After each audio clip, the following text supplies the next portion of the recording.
Welcome to our deep dives into ancient Egypt. Yep. We're going to be talking about King Tut, King Tut. specifically his bloodline. And to guide us, we're going to be using a video by Billy Carson called Weirdest Facts about King Tut and his pharaoh bloodline. So get ready for some fascinating insights into this, legendary lineage. Yeah, we're going to be exploring all the key figures in King Tut's family tree and see how they influence this big shift in Egyptian history, the move towards monotheism. Exactly. Monotheism, for those who might not know, is the belief in one god. And we're going to be exploring how that concept emerged in ancient Egypt and how it might connect to the beliefs of later religions. Definitely. So should we just jump right into it? Yeah, let's start with King Tut's great-grandfather, Thutmose IV. He was the 8th pharaoh of the 18th dynasty. His royal name was Menkaper, and that means established in the forms of Ra, which kind of shows how important the sun god was in this lineage. Interesting.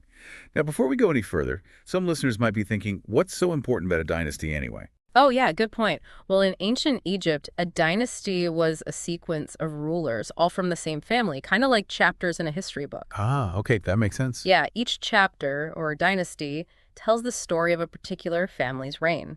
The 18th dynasty specifically was known for its power and prosperity, and it's within this dynasty we see this really fascinating, thread of sun worship that ultimately leads to that huge change in religious beliefs. Gotcha. All right, so let's move on to King Tut's grandfather. Okay, so that's Amenhotep III. He's also known as Amenhotep the Magnificent, right? He is, yeah. He really did live up to that name, ruling during like a golden age for Egypt. And only imagine. And then there was his queen, Tai, King Tut's grandmother. Right. What's interesting about Amenhotep III and Queen Tai is that they were some of the first to start worshiping Aten, the sun god, who was also known as Amun-Ra.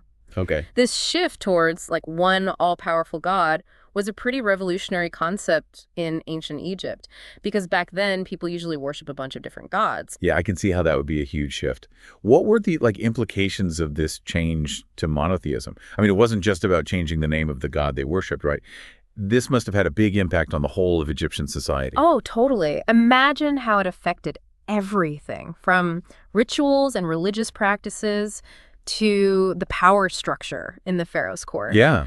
I mean, having one supreme god would probably challenge the authority of the priesthood, who had, always had control over the many, many gods. Right. Yeah. That's super interesting to think about how that one change could have affected Egyptian culture so much. It kind of makes you wonder why they made this change in the first place. Was it like a spiritual thing, or were there political reasons behind it too? That's a really good question. Yeah. And one that historians still debate today. Some people believe that Amenhotep III and Queen Tai used this new religion, this new focus on one god, as a way to consolidate their power and to reduce the influence of the priesthood. Ah, so it's possible this wasn't just like a personal spiritual thing for them, but more of a strategic move to reshape the religious and political landscape of Egypt. Exactly. Wow, I never thought about it like that. And this actually brings us to their son, Amenhotep V, who later changed his name to Akhenaten. This pharaoh took his parents' love for Aten to a whole other level. Yeah, from what I've read, Akhenaten wasn't just a believer in Aten. He was completely and totally devoted to him. He even changed his name, right? He was Amenhotep V at first to reflect this devotion. Yeah, to Akhenaten, which means effective for Aten. This shows just how dedicated he was to this one god. And it wasn't just symbolic either. He took some pretty serious steps to enforce the worship of Aten as the only true god. I've heard about some of those measures. Yeah. They seem pretty extreme, especially for a society that was used to worshiping lots of gods. Yeah, I mean, he shut down temples that were dedicated to other gods. Yeah. He even ordered their images to be destroyed. It was a bold move, some might even say ruthless, trying to completely erase the old ways and make Aten the only god people worshipped. Yeah. Yeah. It's almost hard to imagine such a dramatic shift in a society's belief system, especially one that's coming from the top down like that. Right. But there's more to Akhenaten's story than just this. I mean, he wasn't only a religious revolutionary, he also looked very different from the pharaohs who came before him. Yeah, he did. Yeah, he did. Yeah, depictions of Akhenaten show him with this elongated skull, like a longer face and a thinner build than other pharaohs. It makes you wonder if this unusual appearance played a role in how people saw him, both back then and, by historians later on. Absolutely. Yeah, his looks have definitely made people speculate about him over the years. For sure. Some even say there's an extraterrestrial connection, which is a pretty wild idea. Yeah, That's where things get really interesting. But before we get into all that, I'd like to know what, like, historians and researchers have said about these elongated skulls. Was it some kind of, like, cranial modification thing or what? That's a good question, and it's been studied a lot. Yeah. While some cultures did do that, intentionally shaping baby skulls, Right. the evidence suggests that with Akhenaten and his family, the elongated skull was probably just a natural thing. So like a genetic thing within this specific family line. Yeah, could be. And it's not just Akhenaten who had this. His wife, Queen Nefertiti, also had an elongated skull. Nefertiti was a pretty powerful figure too, wasn't she? She played a big role in that whole religious revolution with her husband. Yeah, she was much more than just a queen. She was really involved in promoting the worship of Akhton, and she had a lot of power in the royal court. And just like Akhenaten, her elongated skull has made people wonder about where she came from and, the nature of this royal bloodline. It's so cool to think about how these physical traits and their radical religious beliefs must shaped their reign and their place in history. But was this elongated skull just an Akhenaten and Nefertiti thing, or did it show up in their family too? Well, this is where it gets even more interesting. They had 6 daughters. Okay. And you know what?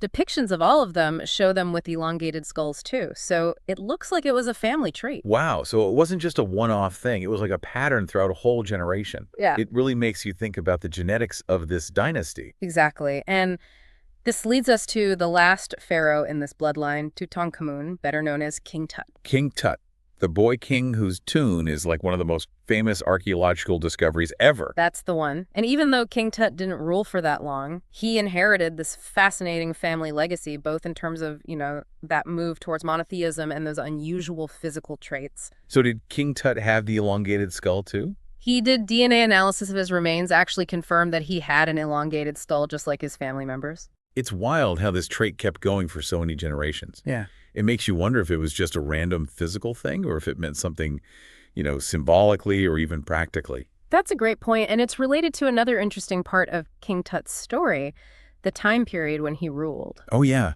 King Tut's reign was a time of change, right? It was the end of the Old Kingdom and the beginning of the New Kingdom. Yeah. Can you explain what those periods were all about? Yeah, you're right. The Old Kingdom is often called the Pyramid Age. That's when pharaohs were seen as god kings, and they built those giant pyramids as their tombs. Right. The New Kingdom was a bit different. Egypt became more outward-looking, expanding its empire and getting involved in international stuff. So King Tut came to power during a pretty big shift. He was basically bridging these two totally different eras in Egyptian history. That must have been hard. Totally. And remember, he was just a kid when he became pharaoh. So he probably had advisors and regents helping him through all of that. That's a lot for a young guy to handle, especially with everything going on with his predecessors and the changing political landscape.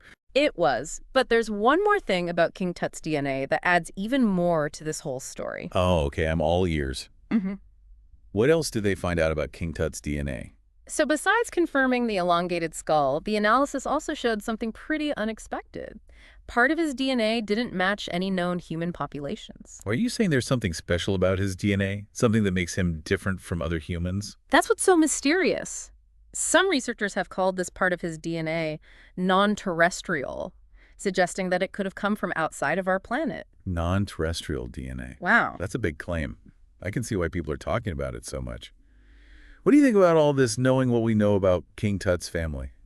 It's definitely a weird piece of the puzzle, but I think it's important not to get carried away with ideas about aliens, We need to be a little skeptical about this kind of finding. Right. Science often finds things that we don't understand right away, and maybe this is one of those things. So are you saying we should just ignore this whole non-terrestrial thing as like a mistake? Or is it possible that it means something we haven't figured out yet? About ancient Egypt, or even about human genetics in general? That's what's so cool about science. It makes us ask new questions and see things in new ways. Maybe if we do more research on ancient Egyptian DNA and learn more about their mythology and beliefs, we can solve this mystery. It's like we're putting together a puzzle, but we're missing some pieces and some of them don't seem to fit. That's a great way to put it. And in this puzzle, the pieces aren't just bones and artifacts. They're also ideas, beliefs, and stories that have been passed down for centuries. Oh yeah, speaking of stories, we haven't really talked about Billy Carson's idea that Akhenaten might be the same person as Moses from the Bible. Is there any proof of that, or is it just a theory? It's an idea that's been around for a while, but there's no real evidence to support it. We have to be careful about mixing up historical facts with interpretations. Akhenaten's religious changes are kind of similar to the story of Moses, but the timeline and the evidence don't really match up. So we can appreciate the idea while also knowing that it's probably not true. Exactly. It just shows how history can inspire different stories and interpretations. But those interpretations have to be based on real evidence. It seems like we've ended up with more questions than answers in this deep dive. But that's not always a bad thing, right? No, not at all. We've learned so much about King Tut's family and found some really cool things and theories. And sometimes the best thing about exploring something is not getting a clear answer, but feeling a sense of wonder and wanting to learn more. I agree. So what would you say are the main things you take away from all this? What do you hope our listeners will keep thinking about?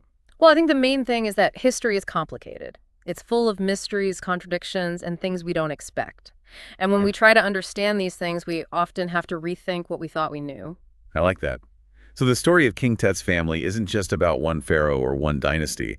It's a window into a really important time in history. When religion was changing, empires were rising and falling, and people were questioning what it even meant to be human. And we hope you'll keep exploring these mysteries and come to your own conclusions. After all, the best deep dives are the ones that make you ask more questions and want to learn more about the world. That's a great way to wrap things up. Thanks for joining us for this deep dive into ancient Egypt. We'll see you next time. See ya!